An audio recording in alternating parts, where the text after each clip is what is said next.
Korban tindak pidana perdagangan orang atau TPPO asal NTB yang berhasil diselamatkan Polda Lampung, menceritakan perjalanan mereka. Nasib 24 perempuan asal NTB itu terkatung-katung selama hampir 1 bulan. Mereka pun diperintah untuk sembunyi di ruang bawah tanah saat digerebek petugas. Menurut salah seorang korban, NA 38 tahun, ia dijanjikan bekerja di Dubai dan diiming-imingi gaji 10 juta rupiah per bulan. Janji itu disampaikan seorang perekrut dari pegawai Pinatu atau laundry di NTB. Ia pun terbuai. Setelah membuat komitmen, pada 3 Mei 2023, NA diberangkatkan ke Jakarta menggunakan pesawat. Namun, ia tidak sendirian. Ada calon pekerja migran lainnya. Di Jakarta, disambut tersangka DW yang membawa mereka ke sebuah daerah di Bogor, Jawa Barat. Menurut NA, ia dan rekan-rekannya ditempatkan di sebuah perumahan di Bogor. Sekitar 2 pekan di sana, dia dan calon pekerja lainnya tidak juga mendapat kejelasan keberangkatan meski sudah memiliki paspor. Selama di Bogor itu, sempat sakit dan harus diinfus sebanyak 2 botol. 31 Mei 2023, rumah itu digerebek petugas. Namun dia tidak mengetahui apakah itu petugas imigrasi atau kepolisian.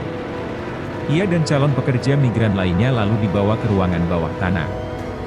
Usai penggerebekan itu, para calon pekerja migran ini dibawa ke Lampung secara terpisah. Dijelaskannya, setiap mobil hanya ditumpangi 6 orang calon pekerja migran. Di sebuah SPBU sebelum Pelabuhan Merak. Para korban ini lalu dikumpulkan dan diangkut menggunakan bus lalu menyeberang ke Lampung dengan kapal feri. Namun, pengawas sempat melarang para korban turun dari bus selama penyeberangan. Namun, para wanita itu protes lantaran ingin buang air kecil. Setelah diperbolehkan turun dari bus, pengawas perempuan itu bahkan ikut masuk ke kamar mandi. Perjalanan darat itu lalu berakhir di rumah milik perwira polisi yang berada di Jalan Padat Karya, Kecamatan Raja Basa, Jumat 2 Mei 2023. Menurut NA, tetangga rumah sempat bertanya apakah mereka rombongan siswa sekolah atau TKW, tenaga kerja wanita. Salah seorang korban sempat menjawab, TKW. Namun, terdengar pengawas yang langsung memarahinya. 2 hari di rumah itu, anggota Polda Lampung datang dan mengevakuasi mereka. NA mengaku lega lantaran setidaknya mendapatkan kejelasan setelah terombang-ambing dan dilempar ke sana kemari oleh para pelaku. Polda Lampung dalami keterlibatan pemilik rumah penampungan 24 warga NTB pekerja migran Indonesia, atau PMI ilegal, korban tindak pidana perdagangan orang atau TPPO di Jalan Padat Karya, Gang H. Anom, Kecamatan Raja Basa, Bandar Lampung. Pasalnya, diketahui rumah penampungan yang ada di Raja Basa tersebut ternyata milik seorang perwira polisi berinisial LW yang pernah menjabat Kapolres Lampung Utara. Hal tersebut dibenarkan oleh Kapolda Lampung, Irjen Pol Helmi Santika. Helmi menjelaskan saat ini pihaknya masih mendalami keterlibatan pemilik rumah tersebut. Selain itu, pihaknya juga sudah berkoordinasi dengan Propam Mabes Polri untuk mendalami keterlibatan pemilik rumah penampungan tersebut. Sementara itu, warga sekitar, Saidi, membenarkan rumah tersebut milik perwira polisi. Namun, sudah lama kosong dan tidak dihuni sekitar 5 tahun lalu.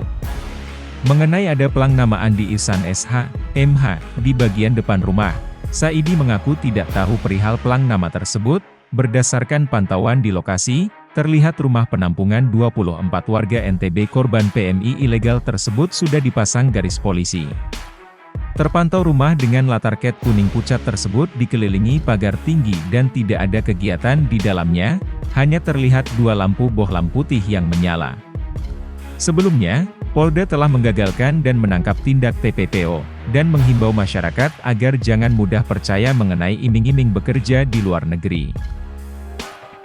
Polda Lampung meringkus 4 tersangka atas kasus tindak pidana perdagangan orang atau TPPO, terhadap 24 warga Nusa Tenggara Barat calon pekerja migran Indonesia atau PMI ilegal, Rabu, 7 Juni 2023. Keempat tersangka tersebut yakni DW warga Bengkulu, I warga Depok, AR warga Jakarta Timur dan AL warga Depok. Kapolda Lampung, Irjen Pol Helmi Santika mengatakan keempat tersangka tersebut bergerak secara perseorangan dan tidak memiliki perusahaan resmi penempatan pekerja migran. Berdasarkan pemeriksaan, para korban diiming gaji sekitar 5-7 juta rupiah. Tim Liputan Kupas TV melaporkan.